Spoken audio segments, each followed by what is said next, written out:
it's Mental Health Awareness Week this week, and it's time to get loud about mental health. And I really am the type of person where I'm okay to talk openly about what I've experienced, what I've gone through, because I hope that talking about it inspires other people to be open and to get the help that they need. And I myself have suffered with depression, anxiety, eating disorders.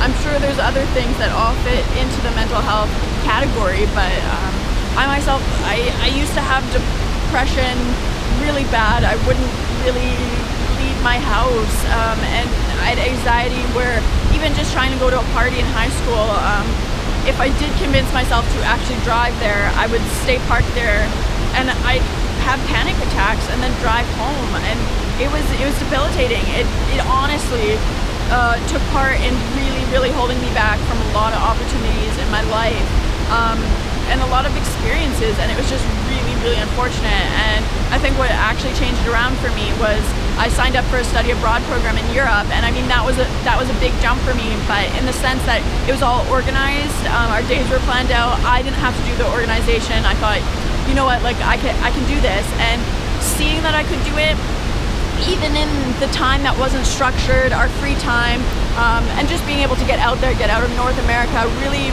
taking that step brought me out of my shell and really taught me, okay, you can do this, you can travel, you can talk to other people. And from then I really haven't stopped. I make friends with a lot of people I meet. I really go after just chasing my dreams and going traveling, and I travel alone a lot of the time, which makes going from somebody who couldn't even enter a party of people she knew, from being so anxious to being able to travel the world alone and feel okay about that. Like that's a big thing. So I really want to talk about that because I want people to know that like this isn't your life forever. For a long time I was severely depressed. I really didn't get out much. I stayed indoors, I laid in bed, I didn't exercise. I mean, of course there's a lot of other factors, but really when it came down to it, the biggest thing that really helped me was getting out into nature. And science has proven that when you go out into nature and you get at least 30 minutes in nature, and that's more than just like going out on the street, that's not the same thing. Like you have to be in the forest around trees getting that fresh air. It does very positively impact your mental health, and a lot of people just don't even think about it, or they don't really feel like going out. And I know when you're struggling with depression, you get this sense of you have no real drive, you don't want to go out, you don't want to do things, you don't have that motivation to really try to do things. But really, if you can get that strength to just get yourself outside and get to a local trail, go for an hour-long walk, like just really take it in, and just keep doing that. Keep doing that at least 3 times a week. It will help lift your mood. It won't solve your depression completely. I obviously can't say that, and every person is different, but I know that any person that from posting my own adventures has gone outside has really claimed that it's helped them so much in their struggle with mental health. And for me, it was this big turnaround. I started hiking, and that really changed things for me. And I think what people don't realize is, 1, the fresh air of being outside, 2, the beauty of it really makes you appreciate life more, and 3, exercise. Those all are massive components that help you feel happier and to help feed that part of your brain that's saying things about like your life isn't worthy. And I really find being out in nature and having these sort of adventures really helps me feel like excited about my life. I mean, I obviously did other things. I think a big part of it too was having self-love, and a lot of people really don't think about that, but I think especially for women in the world today, it's very difficult. You have whole industries that rely on you hating yourself, and they perpetuate that in their advertisements. They perpetuate women just really feeling down on their body, on their life, on themselves, and it's really sad to see. I myself just didn't really have love for myself. I didn't take care of myself, and within that, it just, I mean, it's one of those things where you have to make that decision. Nobody else, no one could ever love you enough to make you love yourself. You have have to make that decision. You have to do that for you. And when I chose to decide that I was worthy, that I was good enough, and that I deserved the best, and I continually practice that self-love day in and day out, that changed everything for me. It changed every single area of my life. And from that, once I had that self-love, I started to push away anything that didn't give that love back to me. So my job changed, my friends changed, where I lived changed. Massive, massive changes. And I made the necessary choices to make sure that I was going to be happy. And so I think that was a really big key component. But of course another one is just being able to get out there and just live your life and actually be really excited and happy about what you're doing. And for me, a big part of that is nature. I know not everybody is going to love hiking, not everybody is going to like being in the outdoors as much, but I mean there's so many other things within the realm of being outdoors, within the realm of exercise that you can totally fall in love with. And for me that just happened to be hiking. I know I would probably also love rock climbing. I haven't really gotten into that yet. I do love kayaking. There's so many things, but even if you just get outdoors and go for walks in nature, like that's going to make a difference. That's going to really, really help impact your mental health and just help you feel more healthy and more energized, because we live in urban areas and we breathe in that pollution from those cars, and the problem with that is it does negatively impact our body, and we've lost so much of being in touch with our bodies that we just don't even think about it anymore.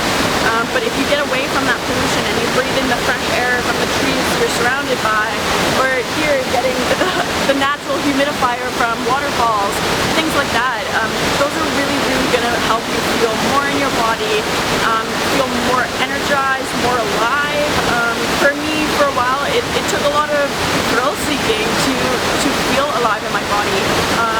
For example, I love to swim in extremely cold water because it's a shock. It brings you back to your body and you feel alive.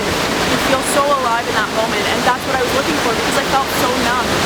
And obviously don't swim under waterfalls, that's dangerous. Don't jump off waterfalls, you will die.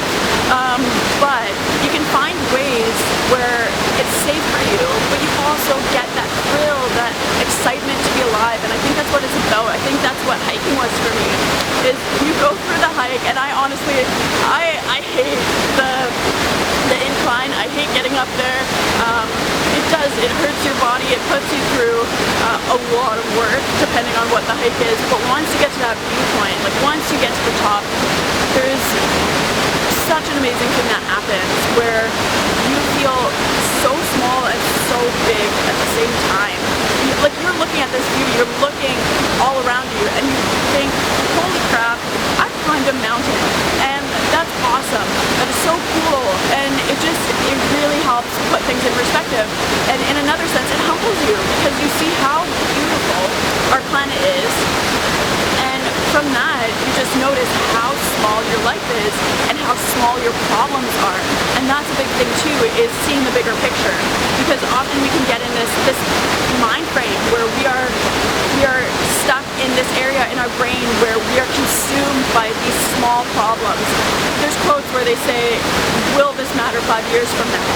And some things will, most things won't. And I used to be that person. I used to think and overthink these tiny little things that really had complete irrelevance in my life. They weren't worth worrying over, and I constantly did.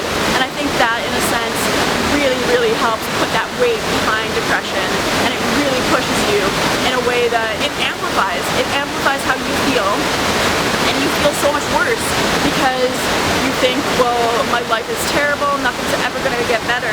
And I think it's really, really important that you're doing things to show yourself that there's so many bigger things out there. And that's not me saying that your life is insignificant. It's not. The people you impact, what you do matters. You being here matters. What I'm saying is that there are things where once you do them, it really puts things into perspective of you know exactly what you want, you know who actually cares for you, and you know what makes you feel good. And I think being in tune with our bodies and being in tune with who we are and what we really want, like past the stuff that everybody says we should want, past what your parents, what your friends, who they tell you to be, makes you happy. Find these things, write a list. Honestly, write a list of what makes you happy and what brings you joy, like little things. Maybe it's reading a new book, maybe it's having tea time, maybe it's going out for hikes, maybe it's going on road trips, anything like that. Write a list, write a full list of it, and anytime you feel that creeping feeling where you feel that weight on your chest, that heaviness, and your brain starts thinking maybe you shouldn't be alive, look at that list and go do one of those things.